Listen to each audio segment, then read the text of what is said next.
After all I've done, after all I've achieved, after all the trials, still I fell, and to what? To a pathetic thing like you. Well, you know. Worthless creature, proud in your ignorance. Do you even realize what you've done? You've doomed Vordakai to oblivion and all the power and secrets of the greatest empire ever known. What a power, but what a stench. Tell me now, what have you done to the people of Varnhold? Vermin, who came to my lands, who raked the land with their plows, pierced it with stakes to build their miserable shacks, desecrated the sacred tombs. First, they tore my lands from me, then broke into my sanctum and stole what was mine. I was enraged when I awakened, but the Oculus of Abaddon gave me the answers I needed. It calmed me, focused me. It was powerful enough to seize control over all who lived in that wretched settlement. They came to me, one by one, to be slaughtered. I fed upon their minds to make sense of this renewed world. The thoughts they held were enough for me to conclude the world is ready for my return. The world needs my return. You look at me as if I committed some blasphemy. Hardly. They defiled my lands, so I defiled them in turn. Although I didn't want to limit my revenge, their souls await fate inside the same jars as does the soul of their arrogant leader. Which empire are you talking about? About the one that flourished in this world long before you came. About the one that in its greatness outshined everything ever created by mortals since the beginning of time. About the Empire, whose last remaining son, great Vordakai, was destined to restore. We brought an era of enlightenment and prosperity to this primitive world. We created masterpieces, ones your kind cannot even fathom. I was the one who shaped this thriving empire, and the one who was going to release it from the prison of time. But then you came and shattered any hope of reviving the greatest civilization of this world. Everything has its time. Your era, for good or ill, is over. Now it's time for another era. Submission and whimpering, the marks of your kind. There is no greater time than the era I brought to this world. I shall not surrender it. Tristian took your eye. You don't even realize what your sidekick stole. The Oculus of Abaddon is not some eye. It's a dark creation, having tremendous power, given to me by the mercy of a horseman of the apocalypse. The Oculus is capable of seeing the unseen, revealing the future to its holder, and dominating over mere mortals. Your pathetic settlement was so close to sharing the fate of Varnhold. Your time is at an end, Vordakai. Farewell.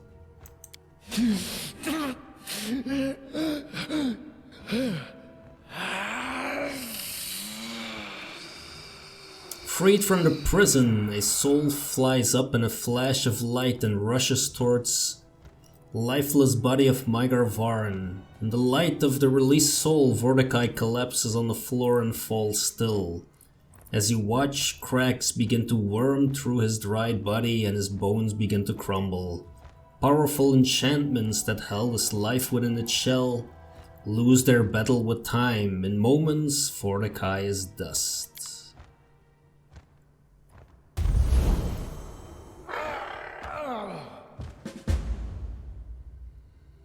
That was surprisingly easy compared to those demons downstairs. What's up, Maeger? What? Where am I? How did I get here?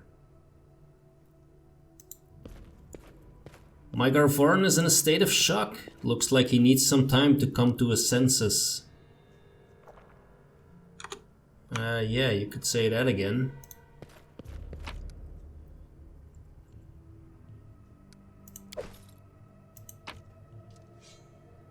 What is all this? A helmet, amulet, ring, cloak. Okay.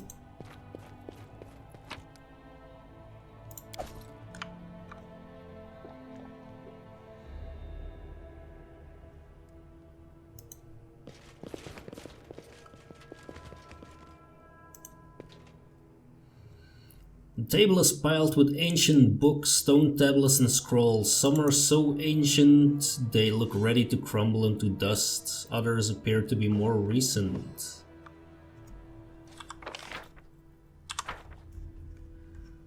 Okay, let's see if is there a way out over here?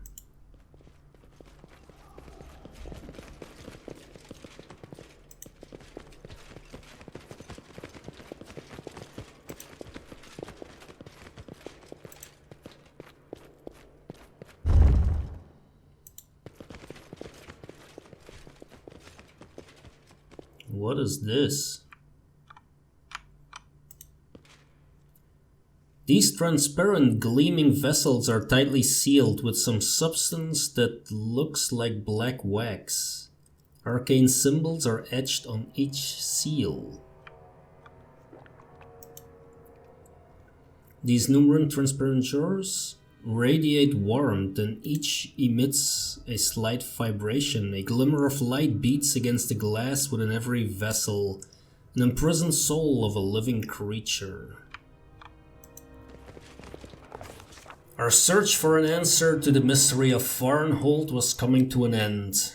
After learning of the horrible fate that befell the poor citizens of Varnhold, we headed to the final destination of our trip, a dark chamber hidden behind Vordakai's throne room. As soon as we crossed the threshold, we froze, breathless. The dark hall before us was filled with gleaming, transparent vessels. Shimmering light of the souls imprisoned there dispersed the gloomy darkness of the tomb. Liquid shadows danced and twisted on the stone walls with every move of those bright little sparks as they beat against the interiors of their elegant, translucent prisons. What did the Baron do when he saw the cruel fate of Varnhold's citizens? He immediately began breaking the soul jars to free the imprisoned souls. Upon breaking the first jar, a bright flash of light heralded that the imprisoned soul had regained its freedom. The bright spark flew in an arc over our heads and settled on the floor, and then, well, even my talent as a writer can't do justice to what we saw then. The freed soul was resurrected. In a heartbeat on the spot where the spark landed, a man clad in dusty peasant clothes appears, an expression of utter shock on his face. The poor man was terrified when he came to his senses after that nightmare, only to find himself in the middle of an ancient tomb. It took no effort at all to free the others. With each new crash of shattered glass, new people appeared around us.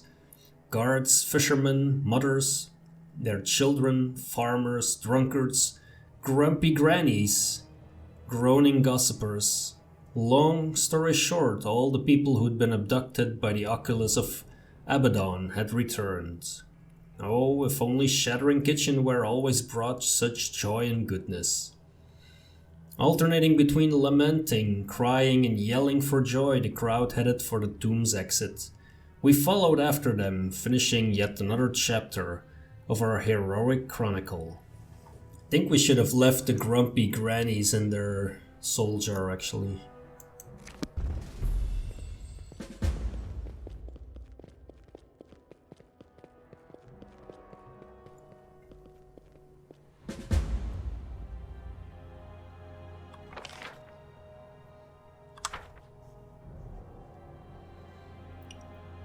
So here's Maeger again. Your grace, gods be praised. You're our savior. You rescued us. And not just me, but my people as well. Whatever I can do to show my gratitude, Too bad Sifal didn't live to see this moment, and Gunderson, he wasn't a bad sort, just impulsive. We'll mourn them, mourn all who'd lost their lives because of Vordakai, and then community +9, loyalty +13, nice. Military +5, economy +7, relations +7, divine +3, arcane +1, stability +4, and culture +1. What about espionage? No espionage? Oh. Your grace, by the depth of blood, Varnhold and I now serve you. The cowards from the north didn't lift a finger to help me when I was in need. So I offer my sword to the one who will. I'll head to your castle and await you there. A deputy will rule in Varnhold. I'll appoint someone trustworthy. Don't worry about that.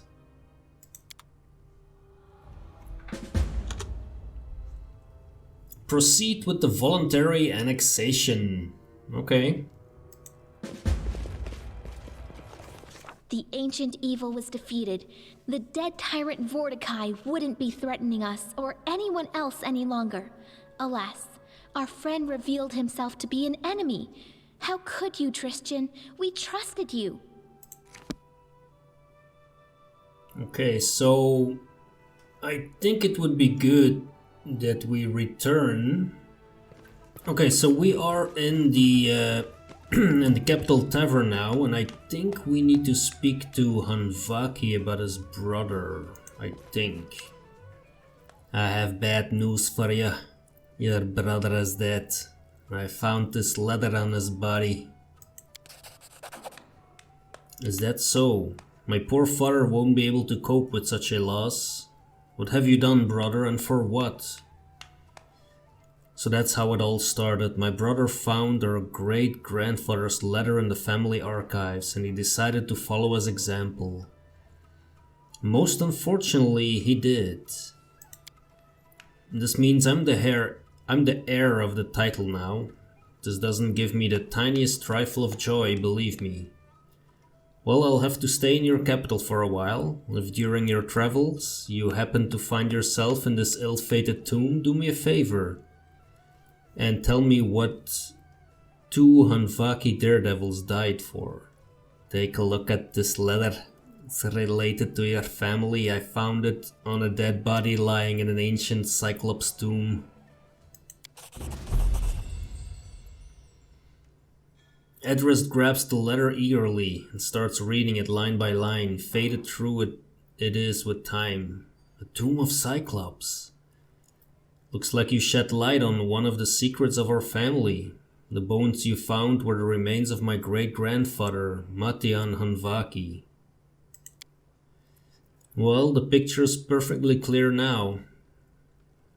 Oh, if only this ill-conceived letter had been lost to time. If my poor brother hadn't found it and been infected with this deadly craving for adventure. Well, your grace, today I'll leave for Gralton, the city in which, from this day on, you will have a loyal friend and ally. Tell me about your great-grandfather. Matian Hanvaki was known for his bravery and recklessness. When her family was dealing with some financial difficulties, his best idea was to leave his family estate his wife and his children in the care of his brother and go off treasure hunting with a group of daredevils of the same kind. No one has seen him since. Unfortunately, stories like this aren't unusual in our family. Stories about the exploits of my great-grandfather have become legends. The bards praised his courage. Too bad no one wrote any songs about his widow and everything the poor woman had to endure. Adrist gives you a bow and leaves the room.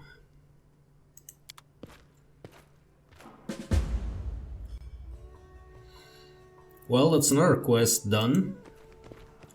Your Grace, we need to head to Brevoy immediately. Sword Lord Jamandi requires your help in fighting off a sudden attack on Rustland. A treacherous invasion of barbarians has caught the Sword Lords off guard. It is presently only skirmishes, but very soon there will be a major battle on the Glenborn uplands. Restov is calling for help, and I trust you won't turn your back on your old allies when they need your aid more than ever. There is one more thing. I'm afraid the bloom is back, Your Grace. Monsters have started appearing in the barony again. Fortunately, they have been spotted only near Candlemere Lake. Of course, this is highly disturbing, but my Baron, without immediate action on our part, the Sword Lords may be defeated. What's going on at Candlemere? Not long ago, a bright flash was spotted on the center of the island. After that, monsters started to appear in the area, attacking fishermen and travelers. Someone should travel to Candlemere and discover where these monsters are coming from and why. What's happening in Brevoy? The Khalid Barbarians, Your Grace, the Tiger Lord's tribe. They sometimes serve as mercenaries in the River Kingdoms. Not long ago a new chieftain rose amongst them, inspired the tribe to conquer new lands. His name is Armag, the Twiceborn, and the Cetus tribe honor him as a legend, as a living legend. Looks like Brevoy became the first target, Rustland to be more specific.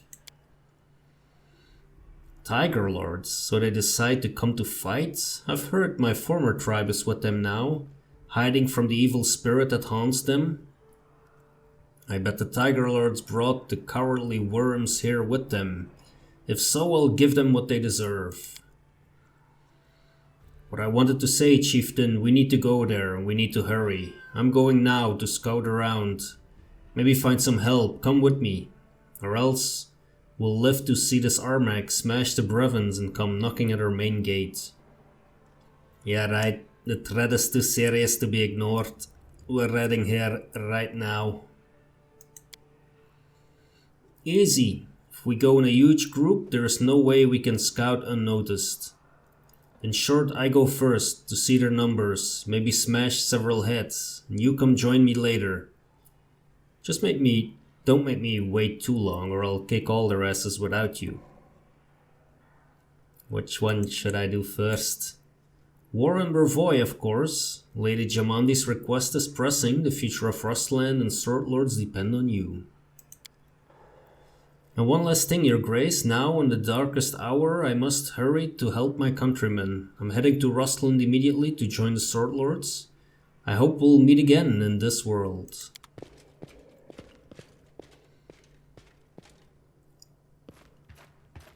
Yep, here I thought it was time for a vacation.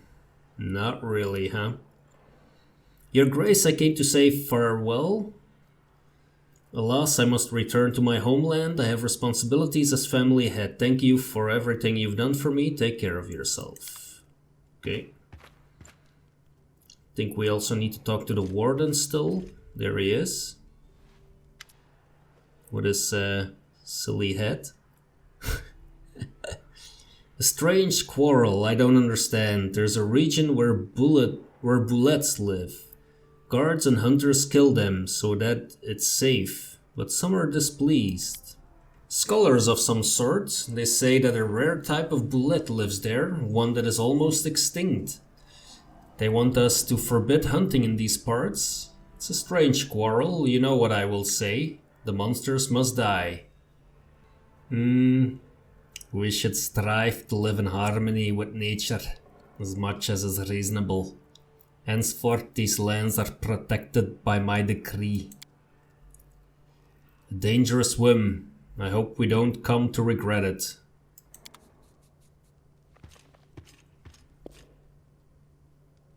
I hope we didn't lose an advisor.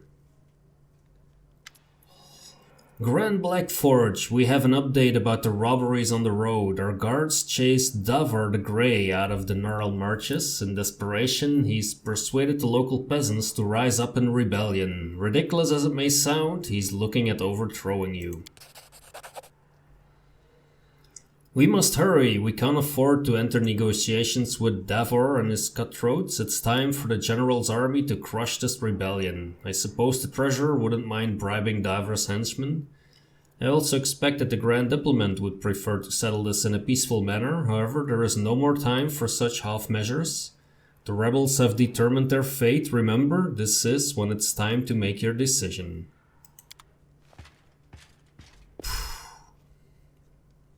Anything else? Gifts. Yes, that's what I need. More gifts, please. I need a break.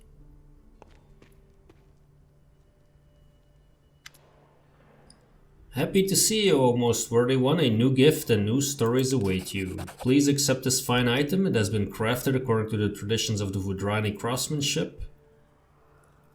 Even in the impossible kingdoms, possessing something so precious would inspire awe and envy.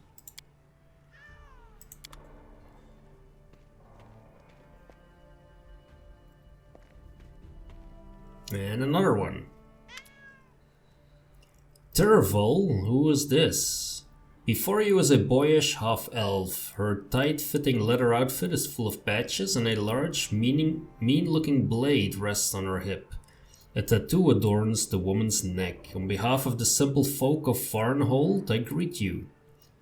My name is Terval. I'm here to represent our community, to present you with a token of our loyalty and to humbly beg your help. And I personally vouch for its quality. I made it with my own hands. Every stitch and cut, I hope you like it.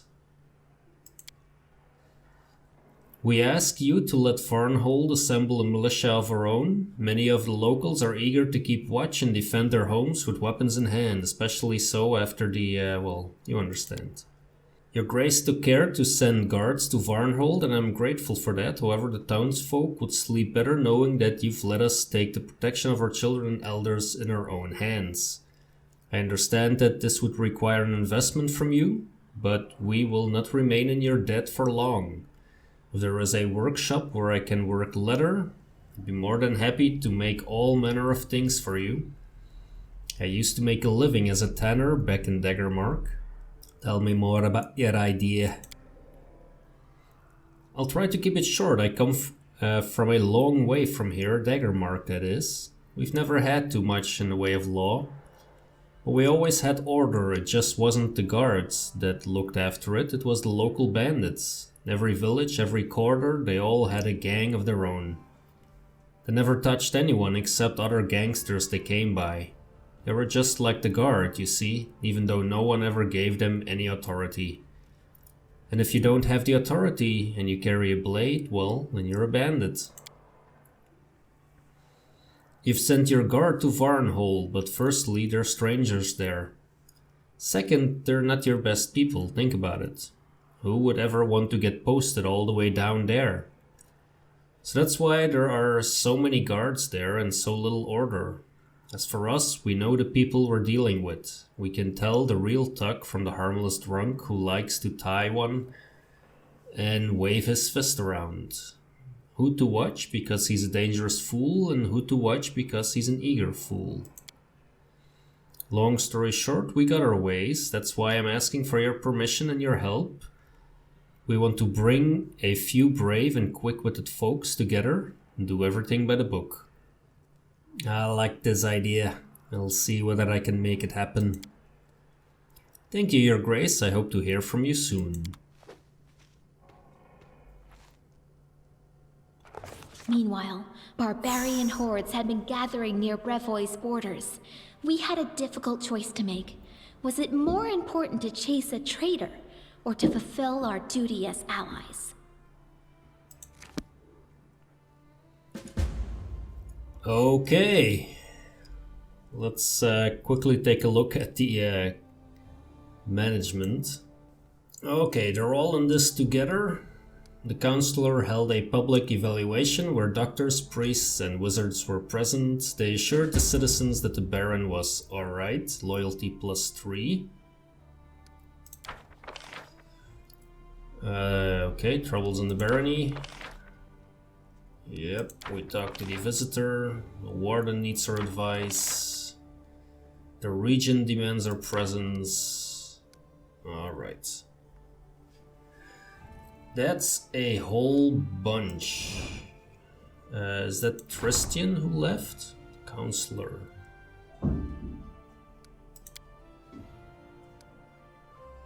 The counselor deals with troubles of the common foe. Oh, yes, that is Tristian. Oh man, really? We don't have one there? Don't have anyone? Oh man, that sucks.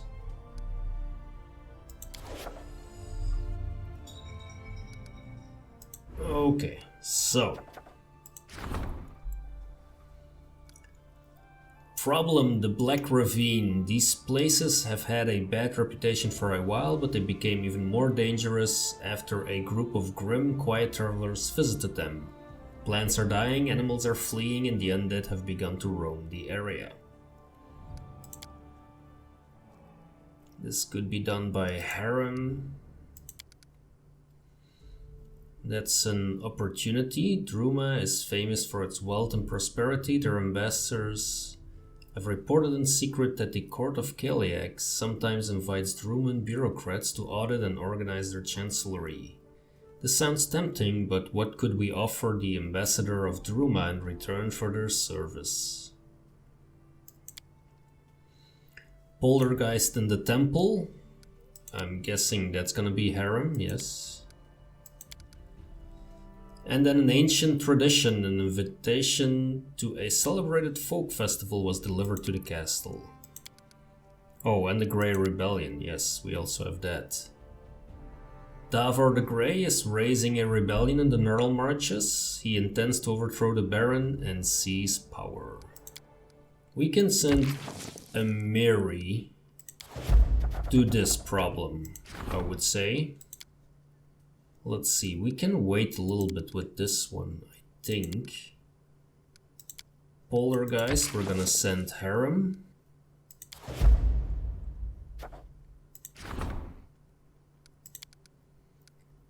And then, let's see. Jubilust would be good here. We're gonna send Valerie to this one. And then send Jubilust here. 45%, that's not a lot. But it's an opportunity, I don't want to spend my crisis point there. Oh boy. Okay, so then we can rank up the Warden. Okay. I don't think we can rank up anyone at the moment, because everyone's busy, right? Yeah, well, we could rank up the counselor, but let's see, there is 2 more curses, Vordakai and the Hanvaki family, okay, and then something else. Reduces the chance of random encounters in claimed regions by 40%. Okay. And Varnhold Militia. Terval has asked for help in creating Varnhold's own militia. An independent force that would help protect Varnhold from bandits and keep the region at peace. Yeah, we can do those once we have our people back. Okay, That's about it for this episode. That was, I think, quite a long one again. Thanks a lot for watching. If you're enjoying the content, by all means, leave a like, leave a comment where I should go next. And subscribe to the channel if you want to follow along. See you in the next episode.